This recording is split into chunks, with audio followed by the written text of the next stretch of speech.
નાના નાના ગમલામાં આવા ડુપ્લિકેટ જો દેખો અમે મૂકી રાખ્યા છે ડુપ્લિકેટ. શોભા તો ઝાડથી જ છે, શોભા તો વૃક્ષોથી જ છે. ડુપ્લિકેટ બધાને ગમે છે, ઓરિજિનલ કોઈને નથી ગમતું.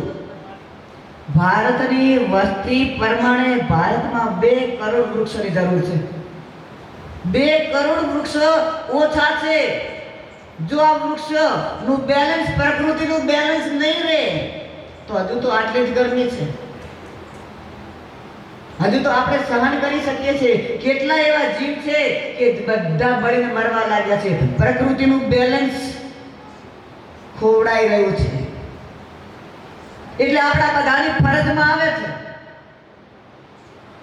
કે ચોમાસું, હવે આના પછી ચોમાસું બેસશે, બધાએ સંકલ્પ કરો કે એક ઝાડ વાવીએ.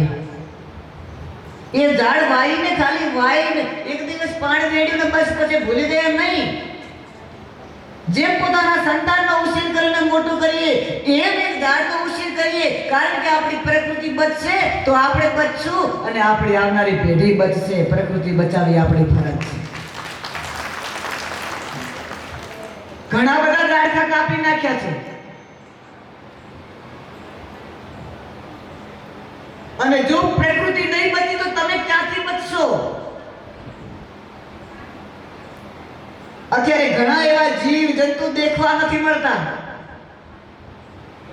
એટલે આજે આપણે એ પણ સંકલ્પ લઈએ કે આ વખતે જેટલા બને એટલા તો વાવવા જ છે ઝાડ, પણ એક ઝાડ તો આપણે ઉછેરવું જ છે.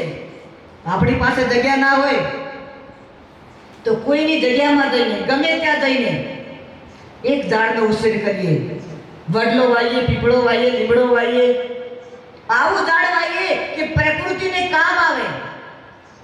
હું તો આ વખતે ઘણા બધા વડલા વાવવાનો છું. કારણ કે વડલા એટલો લાંબો જીવે છે અને આખા ગામને એક વડલો ઓક્સિજન પૂરું પાડે છે. વડલાને ટેટા આવે તો પક્ષીઓ ખાય છે.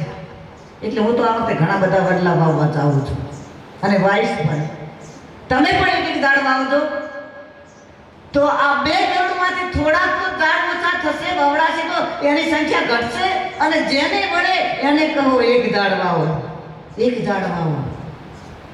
કદાચ ક્યાંય પણ જગ્યા ના હોય તો તમારા છત ઉપર કુંડામાં પણ ઝાડ વાવો અને એને પણ પાણી રેડો. થોડુંક તો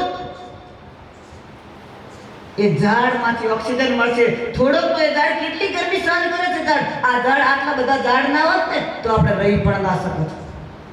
એટલે પ્રકૃતિ, આપણે જ પ્રકૃતિને હાનિ કરી છે, આપણે જ પ્રકૃતિને બચાવવાની છે. એટલે બધાએ મારું કહેવું માનીને એક એક ઝાડ તો જરૂર વાવજો.